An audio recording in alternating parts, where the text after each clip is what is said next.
दोस्तों, मेरे पीछे मुगल भारत आ रहे हैं। ये सब भारत को लूटना चाहते हैं, लेकिन किसको पता था कि भारत इनको इतना भा जाएगा कि ये यहाँ पर 300 सालों तक राज करेंगे। तो वीडियो को पूरा देखें और चैनल को सब्सक्राइब कर लीजिए। कहानी शुरू होती है मध्य एशिया की उबड़ खाबड़ वादियों और फरगाना की पहाड़ियों से। साल था 1494, जब मात्र 12 वर्ष की आयु में एक बालक के सिर पर फरगाना का ताज रखा गया। उस बालक का नाम था ज़हीर उद दीन मोहम्मद, जिसे दुनिया ने बाद में बाबर यानी शेर के नाम से जाना। बाबर कोई साधारण राजकुमार नहीं था। उसकी रगों में दो महान विजेताओं का रक्त दौड़ रहा था। पिता की ओर से वह तैमूर लंका वंशज था और माता की ओर से चंगेज खान का। लेकिन विरासत में उसे वैभव नहीं बल्कि संघर्ष मिला। बाबर का सपना अपने पूर्वजों की राजधानी समरकंद पर राज करना था। उसने उसे जीता भी, लेकिन किस्मत को कुछ और ही मंजूर था। जब वह समरकंद में होता तो फरगाना उसके हाथ से निकल जाता, और जब फरगाना बचाने निकलता तो समरकंद छिन जाता। बरसों तक वह दर दर भटकता रहा, पहाड़ियों में रातें बिताईं और अपनी वफादार सेना के साथ एक नए ठिकाने की तलाश करता रहा। इसी भटकाव ने उसे काबुल तक पहुंचाया, जहां उसने 1504 में अपनी सत्ता स्थापित की। लेकिन काबुल की सूखी जमीन उसकी बढ़ती सेना और बड़ी महत्वाकांक्षाओं के लिए पर्याप्त नहीं थी। बाबर की नजरें हमेशा दक्षिण पूर्व की ओर टिकी रहती थीं, जहां सिंधु नदी के पार हिंदुस्तान का विशाल साम्राज्य फैला था। उस दौर में हिंदुस्तान अपनी बेशुमार दौलत के लिए दुनिया भर में प्रसिद्ध था। बाबर अपनी आत्मकथा बाबरनामा में लिखता है कि हिंदुस्तान एक अलग ही दुनिया थी, लेकिन वहां प्रवेश करना आसान नहीं था। दिल्ली की गद्दी पर लोदी वंश का सुल्तान इब्राहिम लोदी बैठा था। इब्राहिम लोदी एक कठोर और सनकी शासक माना जाता था, जिससे उसके अपने दरबारी और रिश्तेदार भी खौफ खाते थे। इसी असंतोष का लाभ बाबर को मिला। पंजाब के गवर्नर दौलत खान लोदी और सुल्तान के चाचा आलम खान ने बाबर को हिंदुस्तान पर हमला करने का न्योता भेजा। उनके लिए बाबर मात्र एक विदेशी हमलावर था जो लूटपाट करके वापस चला जाएगा। लेकिन बाबर के मन में तो एक नए साम्राज्य की नींव रखने का विचार पनप रहा था। 1526 की शुरुआती गर्मियां थीं। बाबर अपनी 12,000 की छोटी लेकिन अनुशासित सेना के साथ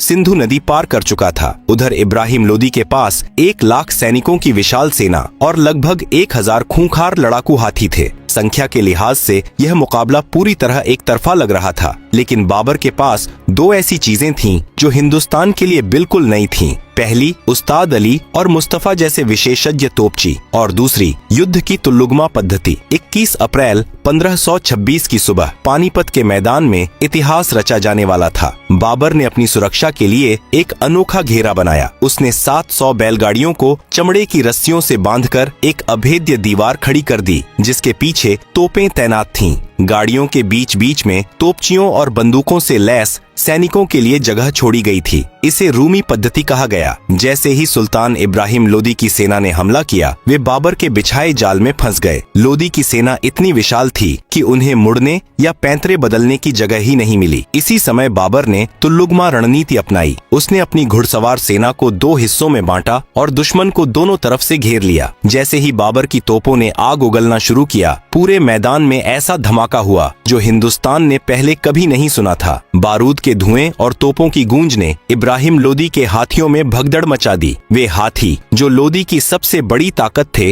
अब अपनी ही सेना को कुचलने लगे। बाबर के कुशल तीरंदाजों ने दुश्मन पर तीरों की वर्षा कर दी। दोपहर होते होते इब्राहिम लोदी की विशाल सेना ढह गई। सुल्तान इब्राहिम लोदी युद्ध के मैदान में ही मारा गया। वह दिल्ली सल्तनत का पहला और आखिरी सुल्तान था जिसकी मृत्यु युद्ध भूमि में हुई। पानीपत की इस जीत ने दिल्ली और आगरा के द्वार बाबर के लिए खोल दिए। बाबर ने दिल्ली पहुंचकर खुद को हिंदुस्तान का बादशाह घोषित किया। लेकिन यह जीत केवल सत्ता का परिवर्तन नहीं थी, बल्कि एक नई संस्कृति, नई वास्तुकला और एक नए युग का उदय था। बाबर ने अपनी जीत की खुशी में काबुल के हर निवासी को एक एक चांदी का सिक्का भिजवाया, जिसके कारण उसे कलंदर की उपाधि मिली। बाबर ने हिंदुस्तान की धरती पर कदम तो जमा लिए थे, लेकिन चुनौतियां अभी खत्म नहीं हुई थीं। उसे राजपूतों के शौर्य और अफगानों के विद्रोह का सामना करना था। लेकिन पानीपत की उस धूल भरी दोपहर ने यह तय कर दिया था कि अब आने वाली कई सदियों तक इस जमीन पर मुगल शब्द की गूंज सुनाई देगी। यहीं से शुरू हुई मुगल सल्तनत की वह दास्तान जिसने भारत के भूगोल और इतिहास को हमेशा के लिए बदल दिया। साल 1530 में जब बाबर की मृत्यु हुई तो मुगल साम्राज्य का मुकुट उसके सबसे बड़े बेटे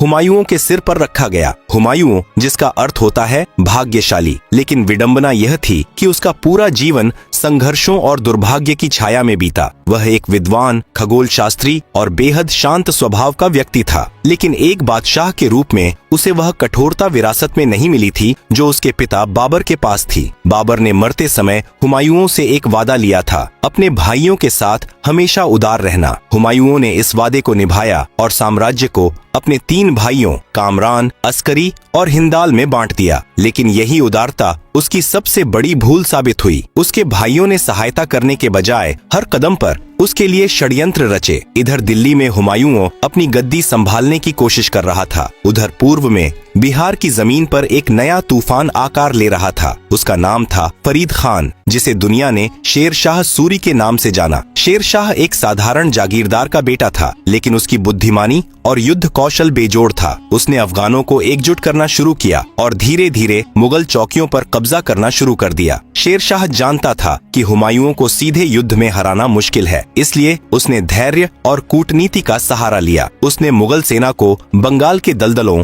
और मानसून की बारिश में उलझा दिया। 1539 में चौसा का युद्ध हुआ। हुमायूं की सेना गंगा नदी के किनारे पड़ाव डाले हुए थी। शेर शाह ने रात के अंधेरे में अचानक हमला कर दिया। मुगल सेना में अफरा तफरी मच गई। हुमायूं को अपनी जान बचाने के लिए अपने घोड़े समेत गंगा नदी में कूदना पड़ा। कहा जाता है कि एक भिश्ती ने उसकी जान बचाई थी। ठीक 1 साल बाद 1540 में कन्नौज की लड़ाई हुई। यहाँ मुगल सेना पूरी तरह बिखर गई। शेर शाह की रणनीतियों ने हुमायूं को भारत छोड़ने पर मजबूर कर दिया। दिल्ली की गद्दी पर अब एक अफगान शेर का राज था। शेर शाह ने केवल 5 साल शासन किया, लेकिन उसने ग्रैंड ट्रंक रोड और रुपया जैसी प्रणालियां शुरू करके प्रशासन की ऐसी नींव रखी जिसे बाद में खुद मुगलों ने भी अपनाया। हुमायूं अब एक बादशाह नहीं बल्कि एक भगोड़ा था। वह सिंध के तपते रेगिस्तानों में दर दर भटकता रहा। इसी भटकाव के दौरान उसकी मुलाकात हमीदा बानो से हुई और उन्होंने शादी कर ली। 1542 में अमरकोट के एक किले में एक बालक का जन्म हुआ जिसका नाम रखा गया जलाल उद्दीन मोहम्मद अकबर। वह मुगल साम्राज्य की बुझती हुई लौ की आखिरी उम्मीद था। हुमायूं के पास न सेना थी न धन। अपने ही भाइयों ने उसे शरण देने से मना कर दिया। अंत में वह फारस के शाह तहमास्प की शरण में पहुंचा। फारस की संस्कृति और कला ने हुमायूं को बहुत प्रभावित किया, जिसे वह बाद में भारत वापस लेकर आया। 1545 में शेर शाह सूरी की एक बारूद धमाके में मौत हो गई। उसके उत्तराधिकारी कमजोर और अकुशल निकले। हुमायूं को अपनी खोई हुई सल्तनत वापस पाने का मौका मिल गया। फारस की सेना की मदद से उसने पहले काबुल और कंधार जीता और फिर 1555 में सरहिंद के युद्ध में अफगानों को हराकर एक बार फिर दिल्ली के तख्त पर कब्जा कर लिया। 15 साल के लंबे निर्वासन के बाद मुगल झंडा फिर से लाल किले पर लहरा रहा था। हुमायूं की जीत की खुशी ज्यादा दिन नहीं टिकी। जनवरी 1556 की एक शाम वह अपने पुस्तकालय शेर मंडल की सीढ़ियों से उतर रहा था। तभी अजान की आवाज सुनाई दी। जल्दबाजी में नीचे उतरते समय उसका पैर फिसल गया और वह सिर के बल गिर पड़ा। कुछ दिनों बाद उसकी मृत्यु हो गई। इतिहासकार स्टैनली लेनपूल ने हुमायूं के बारे में बहुत सटीक बात कही है। हुमायूं जीवन भर लड़खड़ाता रहा और लड़खड़ाते हुए ही उसने अपनी जान दे दी। हुमायूं की मौत के समय उसका बेटा अकबर मात्र 13 साल का था। मुगल साम्राज्य एक बार फिर खतरे में था। हुमायूं की अचानक मृत्यु ने मुगल साम्राज्य को एक बार फिर संकट के मुहाने पर खड़ा कर दिया था। 1556 में पंजाब के कलानौर में ईंटों के एक ऊंचे चबूतरे पर 13 साल के अकबर का राज तिलक किया गया, लेकिन दिल्ली और आगरा पर हेमू ने कब्जा कर लिया था। हेमू एक पराक्रमी योद्धा था जिसने लगातार 22 लड़ाइयां जीती थीं। अकबर के संरक्षक बैरम खान ने हार नहीं मानी। 1556 में पानीपत की दूसरी लड़ाई हुई। युद्ध के बीच में एक तीर हेमू की आंख में जा लगा और जीतती हुई सेना तितर बितर हो गई। इस एक संयोग ने अकबर को हिंदुस्तान का भाग्य विधाता बना दिया। अकबर ने महसूस किया कि तलवार के जोर पर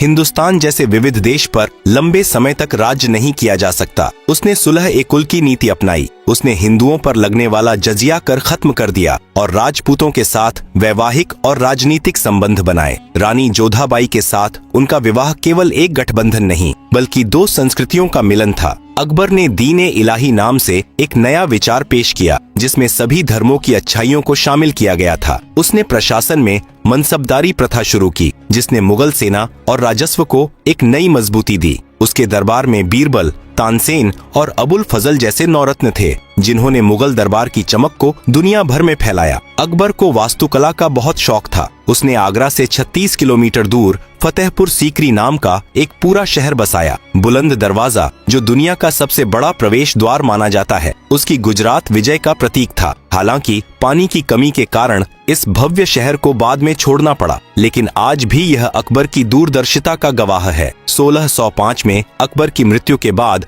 उसका बेटा सलीम गद्दी पर बैठा जिसे दुनिया जहांगीर के नाम से जानती है। जहांगीर अपने न्याय के लिए प्रसिद्ध था। उसने आगरा के किले के बाहर न्याय की जंजीर लगवाई थी जिसे कोई भी पीड़ित व्यक्ति खींचकर सीधे बादशाह से गुहार लगा सकता था। जहांगीर के काल में मुगल चित्रकला अपने चरम पर थी। वह खुद चित्रकला का इतना बड़ा पारखी था कि एक तस्वीर के अलग अलग हिस्सों को देखकर बता सकता था कि आंख किसने बनाई है और चेहरा किसने। उसके शासनकाल में नूरजहां का प्रभाव बहुत अधिक था जो एक अत्यंत बुद्धिमानी और साहसी महिला थी। इसी दौर में ब्रिटिश ईस्ट इंडिया कंपनी ने भारत में व्यापार की अनुमति मांगी जिसने भविष्य के भारत की नींव रखी। 1627 में जहांगीर के बाद खुर्रम यानी शाहजहां दिल्ली का बादशाह बना। शाहजहां का शासनकाल मुगल वास्तुकला का स्वर्ण युग कहलाता है। उस दौर में भारत की अर्थव्यवस्था इतनी मजबूत थी कि दुनिया का 1/4 माल केवल भारत में बनता था। शाहजहां ने अपनी बेगम मुमताज महल की याद में ताजमहल का निर्माण कराया। 20,000 मजदूरों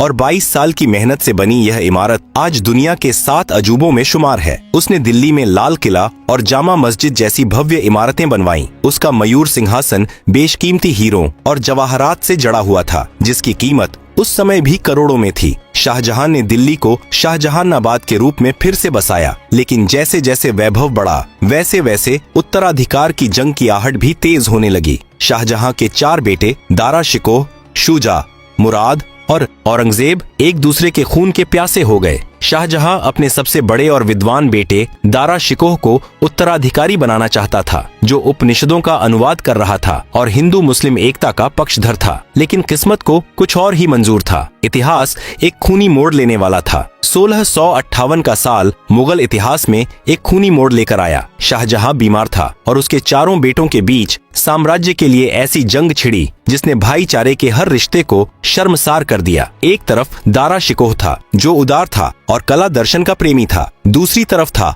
औरंगजेब, एक चतुर सेनापति और कट्टर अनुशासन प्रिय राजकुमार। औरंगजेब ने कूटनीति और क्रूरता के मेल से अपने तीनों भाइयों को रास्ते से हटा दिया। उसने अपने पिता शाहजहां को आगरा के किले के मुसम्मन बुर्ज में कैद कर दिया, जहां से शाहजहां केवल दूर से अपने सपनों के महल ताजमहल को निहार सकता था। औरंगजेब ने दारा शिकोह का सिर काटकर एक थाल में सजाकर अपने पिता के पास भेजा, जो मुगल साम्राज्य की बदलती फितरत का संकेत था। औरंगजेब ने आलमगीर की उपाधि धारण की। उसने अकबर की सुलह-ए-कुल की नीति को पलट दिया और फिर से जजिया कर लागू कर दिया। उसने कई मंदिरों को तोड़वाया और इस्लामी कानूनों को सख्ती से लागू किया, लेकिन औरंगजेब का यह रवैया उसे भारी पड़ने लगा। साम्राज्य के अलग अलग हिस्सों में विद्रोह की आग भड़क उठी। पश्चिम में छत्रपति शिवाजी महाराज के नेतृत्व में मराठों ने मुगल सत्ता को ललकारा। औरंगजेब उन्हें पहाड़ी चूहा कहता था, लेकिन उसी पहाड़ी चूहे ने मुगल साम्राज्य की नींव हिला दी। उत्तर में सिखों के 10वें गुरु गोविंद सिंह जी ने खालसा की स्थापना की और मुगल अत्याचारों के खिलाफ दीवार बनकर खड़े हो गए। बुंदेलों, जाटों और राजपूतों ने भी विद्रोह का झंडा बुलंद कर दिया। औरंगजेब अपने शासनकाल के अंतिम 26 साल दक्षिण भारत को जीतने में लगा रहा। उसने बीजापुर और गोलकुंडा तो जीत लिए, लेकिन दक्कन का युद्ध मुगल साम्राज्य के लिए नासूर साबित हुआ। खजाना खाली हो गया, सेना थक गई और प्रशासन चरमरा गया। 1707 में अहमदनगर में औरंगजेब की मृत्यु हुई और उसके साथ ही महान मुगलों के युग का अंत हो गया। औरंगजेब के बाद दिल्ली की गद्दी पर कमजोर मुगलों का दौर शुरू हुआ। बादशाह अब केवल नाम के रह गए थे और असली ताकत दरबारी गुटों के हाथ में थी। एक शासक मोहम्मद शाह रंगीला तो ऐसा था जिसे राजकाज से ज्यादा नाच गाने और शराब में दिलचस्पी थी। मुगलों की इस कमजोरी को देखकर विदेशी लुटेरों की लार टपकने लगी। 1739 में फारस के राजा नादिर शाह ने दिल्ली पर हमला किया। उसने दिल्ली में कत्लेआम मचाया और जाते समय शाहजहां का बेशकीमती मयूर सिंहासन और दुनिया का सबसे मशहूर हीरा कोहिनूर अपने साथ ले गया। इसके बाद अहमद शाह अब्दाली के हमलों ने रही सही कसर पूरी कर दी। 18वीं सदी के अंत तक मुगल साम्राज्य केवल दिल्ली के लाल किले और उसके आसपास के कुछ इलाकों तक सिमट कर रह गया था। अंग्रेज अब भारत के नए स्वामी बन चुके थे।